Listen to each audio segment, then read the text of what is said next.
मित्रों नमस्कार। भारत माता की जय, वंदे मातरम, जय श्री राम।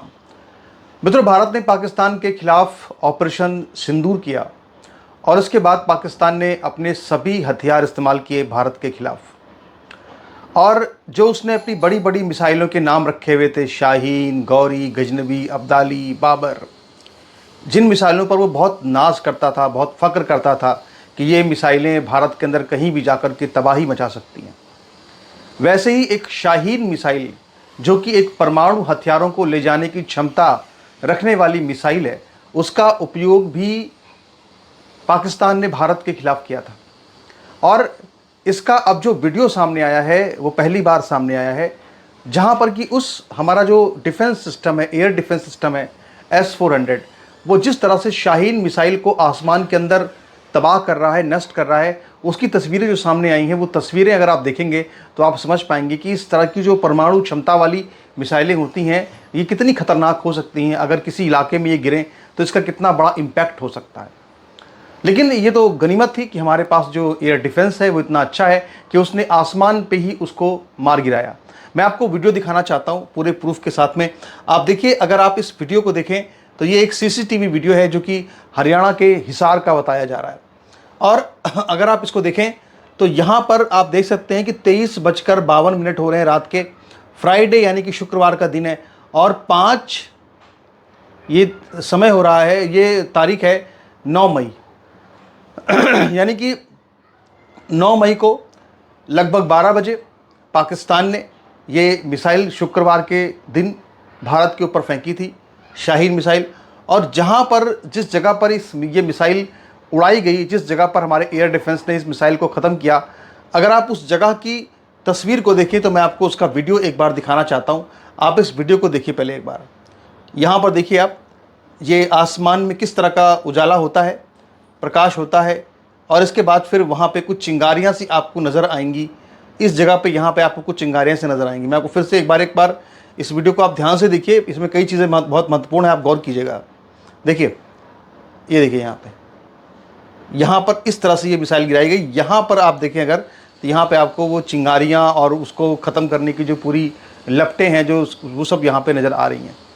सबसे बड़ी और महत्वपूर्ण बात यह है कि अगर आप इस वीडियो में शुरुआत में ही देखें एकदम, तो मैं आपको दिखाता हूँ। यहाँ पर देखिए आप, ये देखिए, ये देखिए, इस जगह पर देखिए, आप देख सकते हैं ये जो पूरा का पूरा, आप इस फोटो को देखिए, इस फोटो में देखिए आप, तो यहाँ पर आपको नज़र आ रहा है कि यहाँ पर कितनी बड़ी रोशनी हुई है। इतनी बड़ी रोशनी यहाँ पर हुई है कि आसपास का पूरा जो इलाका है वो बिल्कुल जगमग हो गया है रोशनी से। यानी कितनी घातक ये मिसाइल थी, इसमें कितना ज़्यादा इसमें विस्फोटक भरा हुआ था, और ये विस्फोटक के साथ ये दिल्ली पर फेंकी गई थी। यानी अगर ये मिसाइल दिल्ली पर जाकर गिरती तो वहाँ पर मतलब सैकड़ों की संख्या में लोग वहाँ मारे जाते। इतनी खतरनाक ये मिसाइल थी।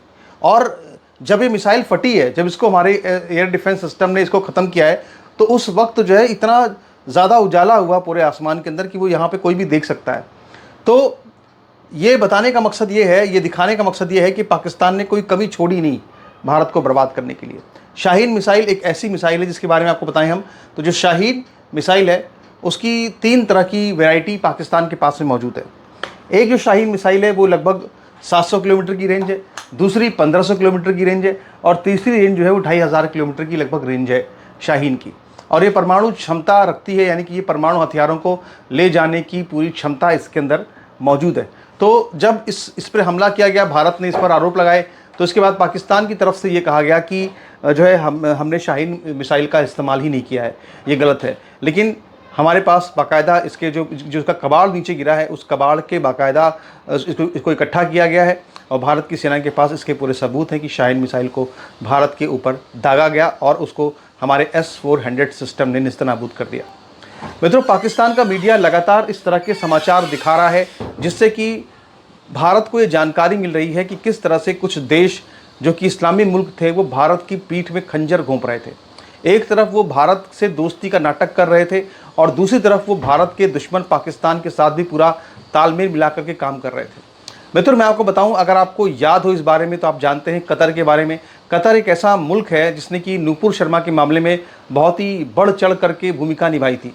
पैगंबर के अपमान का मामला हुआ था, उसको कुछ ज़्यादा ही बढ़ चढ़ के उसने पूरी दुनिया के अंदर उठाया था। वो कतर और पाकिस्तान के बीच भी पूरी सांठगांठ रही है, और इसका जो पूरा खुलासा है वो पाकिस्तान के न्यूज़ चैनल्स लगातार कर रहे हैं। मित्रों, समाचार ये सामने आ रहा है कि पाकिस्तान के जो पायलटों ने बाकायदा कतर में जाकर के राफेल लड़ाकू विमान की ट्रेनिंग हासिल की थी, और इतना ही नहीं, तुर्की में जाकर के उन्होंने S-400 के बारे में भी पूरी जानकारी ली थी पाकिस्तान में। अब ये इसने क्यों किया, कैसे किया, इसके बारे में आपको आगे हम जानकारी देंगे, लेकिन उससे पहले मेरा एक आपसे छोटा सा निवेदन भी है, और वो ये है कि ये मेरी आपको फ़ोटो यहाँ नज़र आ रही है। इस फ़ोटो को आप अगर चाहें इस पर स्कैन कर सकते हैं इसको, और इसको स्कैन करके हमें मदद कर सकते हैं। और ये एक यहाँ पे मोबाइल नंबर नज़र आ रहा है, इसमें UPI है, इसमें भी आप हमें मदद कर सकते हैं इस नंबर के द्वारा भी। तो समझने वाली बात क्या है, वो ये है कि दरअसल ये पाकिस्तान जो था वो कतर के पायलटों को ट्रेनिंग देने के लिए कतर जाता है।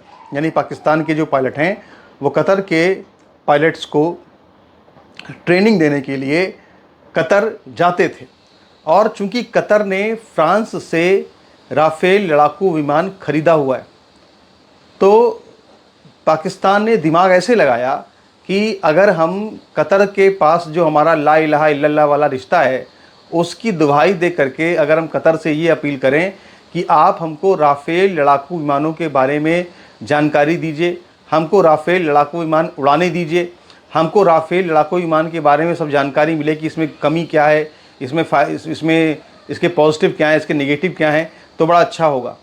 पहले तो कतर ने नानुकुर किया, लेकिन इसके बाद कतर ने इसके लिए इजाज़त दे दी पाकिस्तान की एयरफोर्स को, जिसके बाद पाकिस्तान ने बाकायदा अपने पायलट भेज करके ना सिर्फ राफेल लड़ाकू विमानों को उड़ाया, बल्कि उनके जो प्रमुख चीज़ें थी जिससे कि उनको ये जानकारी मिल सकती थी कि इसमें क्या कमी हो सकती है, इसमें क्या पॉजिटिव क्या नेगेटिव हो सकता है, उसके बारे में जानकारी हासिल की।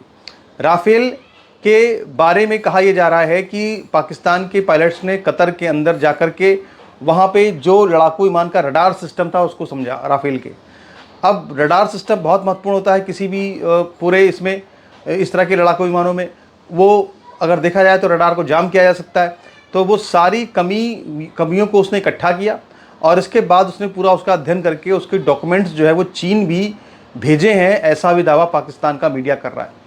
यानी कतर ने भारत को न सिर्फ धोखा दिया है, बल्कि कतर ने फ्रांस को भी धोखा दिया है, क्योंकि कतर और फ्रांस के बीच में अगर डील हुई थी तो इसमें सीधी सी बात क्या है कि फ्रांस से जब विमान लिया तो फ्रांस को ये तय करना चाहिए था कि कतर जो है इसमें कोई भी ऐसी हरकत ना करने पाए जिससे कि भारत को नुकसान पहुंचे, क्योंकि भारत भी उसका एक रणनीतिक साझेदार है, और एक सिक्रेसी का क्लॉज होता है। राफेल जब बेचा होगा कतर ने और भारत को बेचा, तो ये क्लॉज को भी तोड़ दिया कतर ने। सबसे बड़ी बात यह है कि जो जब ये शुरू में खबरें आई थी कि पाकिस्तान के जो पायलट्स हैं वो कतर जा रहे हैं, वहाँ पे वो राफेल को उड़ाएंगे और राफेल के बारे में स्टडी करेंगे, उस वक्त ऐसे समाचार आए थे। तब फ्रांस की तरफ से, फ्रांस के राजदूत की तरफ से ये साफ साफ कहा गया था कि ऐसा बिल्कुल भी नहीं है, ये सब बेबुनियाद खबरें हैं।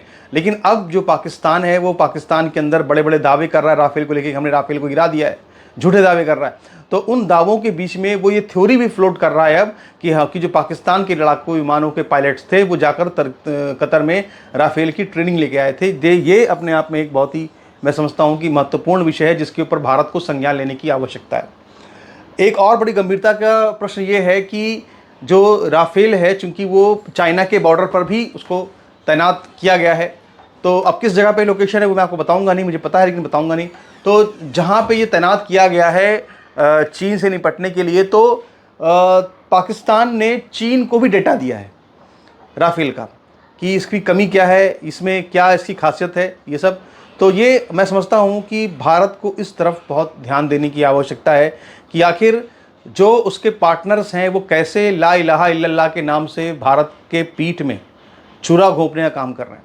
हम यहाँ पर कितने ही कर्नल सोफिया कुरैशी को प्रेस कॉन्फ्रेंस करवाएं, लेकिन इससे दुनिया के अंदर कोई फ़र्क नहीं पड़ता। हमारी इमेज जो है वो एक हिंदू देश की इमेज है, और उनको लगता है कि चूंकि हिंदू देश है, पाकिस्तान मुस्लिम देश है, तो पाकिस्तान भले ही फटीचर हो, कंगाल हो, आतंकवादी हो, जिहादी हो, मगर उसका साथ देना जो है वो कतर जैसे देश अपना मजहबी फ़र्ज समझते हैं। ये बात बिल्कुल साफ साफ नज़र आ रही है। बिल्कुल ऐसा ही तुर्की ने भी किया है। अब तुर्की के पास जो है वो S-400 है, और ये S-400 उसको रूस से मिला है, जाहिर सी बात है। तो जब रूस से तुर्की ने S-400 खरीदा था, उस वक्त अमेरिका बहुत नाराज़ भी हुआ था तुर्की से, क्योंकि तुर्की नेटो का मेंबर है और नेटो का मेंबर होकर के अगर वो रूस से हथियार खरीद रहा है तो नेटो के लिए बड़ी शर्म की बात है। लेकिन फिर भी इसके बाद भी जो अर्दोगन है तुर्की का, उसने बाकायदा S-400 खरीदा। और इससे भी ज़्यादा आपत्तिजनक बात यह है कि तुर्की और पाकिस्तान के बीच तो आप जानते हैं किस तरह की यारी चल रही है, ये दोस्ती मोहब्बत चल रही है। तो तुर्की ने तो बाकायदा पाकिस्तान के एयरफोर्स के लोगों को बुला करके उनको दिखाया कि भैया देखो ये S-400 है, ये S-400 में कमियां हैं, ये S-400 की खूबियां हैं, सब कुछ बताया। S-400 के सारे राज बताए, S-400 के बारे में तकनीक समझाई, उसकी स्टडी की वहाँ पे पाकिस्तान की एयरफोर्स ने। और इसका इस्तेमाल जो है, उसको ये पता नहीं था कि कभी भारत से इस तरह का ऑपरेशन होगा। लेकिन आप देखिए कि आपको याद होगा कि जब बालाकोट की स्ट्राइक भारत ने की थी, उस वक्त बालाकोट के अंदर भारत के लड़ाकू विमानों को अंदर जाना पड़ा था, अंदर घुसना पड़ा था। भारत एक ऐसे लड़ाकू विमान चाहता था जिसमें कि भारत को पाकिस्तान के अंदर गए बगैर ही भारत की सीमा के पहले से ही लड़ाकू विमान के द्वारा पाकिस्तान के अंदर हमला कर दिया जाए। तो ऐसी क्षमता राफेल के अंदर थी, इसीलिए भारत ने 36 राफेल जो है वो फ्रांस से लिए थे, इसी मकसद को पूरा करने के लिए। और उस मकसद को ऑपरेशन सिंदूर में भारत ने पूरा करके भी दिखाया कि हाँ, वाकई में उन्होंने बाहर से ही, मतलब कि पाकिस्तान की सीमा के अंदर घुसे ही उन्होंने पाकिस्तान के तमाम जो आतंकी अड्डे, जो मस्जिदें थी, उनको तबाह कर दिया। लेकिन उस वक्त से जब ये भारत ने राफेल लड़ाकू विमान लिया और जब भारत ने S-400 लिया, तो भारत के दोनों जो ये ब्रह्मास्त्र थे, इन ब्रह्मास्त्रों पर पाकिस्तान की वायुसेना, पाकिस्तान की आर्मी, इनकी सबकी नज़र पहले से थी। और इसका तोड़ निकालने के लिए पाकिस्तान की आर्मी ने जा करके तुर्की और कतर की मदद लेकर के राफेल और S-400 के बारे में जानने की पूरी कोशिश की है। और मैं समझता हूँ कि इसके बारे में हमारी आर्मी को पता भी होगा और ज़रूर इसके बारे में हमें आगे और कुछ जानकारियाँ मिलेंगी, इन्फॉर्मेशन मिलेंगी, जो आपको आगे हम शेयर करेंगे। लेकिन जो सबसे महत्वपूर्ण बात यह है वो ये है कि भारत को हर परिस्थिति से निपटने के लिए तैयार रहना पड़ेगा। ये हम जो सोच रहे हैं कि हम कर्नल सोफिया कुरैशी को आगे कर देंगे और हम जो प्रतिनिधिमंडल भेज रहे हैं उसमें ओवैसी को भेजेंगे, तो उससे मुस्लिम देशों के स्टैंड में कोई बहुत फ़र्क पड़ जाएगा, ऐसा मुझे यकीन नहीं आता है। क्योंकि अगर हम देखें तो कुल मिलाकर के बिल्कुल हम उसी रास्ते पर जा रहे हैं।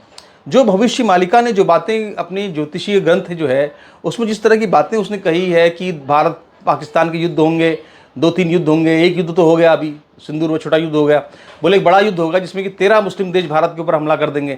तो ये सारे जो मुस्लिम देश ऐसे इकट्ठे हो रहे हैं, आप देखो अजरबैजान एक देश हो गया, कतर एक हो गया, एक आपका ये तुर्की हो गया, 3 देश तो यही आपके हो गए, पाकिस्तान चौथा देश हो गया। ईरान से जो है रोजी बातचीत चल रही है पाकिस्तान की, तो वो ला इलाहा इल्लल्लाह वाला जो मामला है उसको पूरा ये लोग बढ़ा रहे हैं। तो भारत को मैं समझता हूं कि अपनी तैयारी को इस तरह से करना पड़ेगा कि जैसे उसके ऊपर अगर 15, 16, 20 देश भी हमला कर दें तो भी भारत कैसे उससे निपट सकता है, इस सोचते हुए भारत को अपनी भविष्य की रणनीति बनानी पड़ेगी। क्योंकि भारत एक बहुत बड़े एक संकट की तरफ मैं देखता हूं कि बढ़ रहा है और इसके लिए हमको चुनौती है और इस चुनौती के लिए हमको तैयारी पूरी करनी पड़ेगी और हमें तैयारी में अपनी कोई कमी नहीं छोड़नी। ये मेरा अपना निजी तौर पर इसमें मानना है। आपके इस पर क्या विचार मित्रों, आप ज़रूर अपने विचार रखिएगा। नमस्कार, धन्यवाद।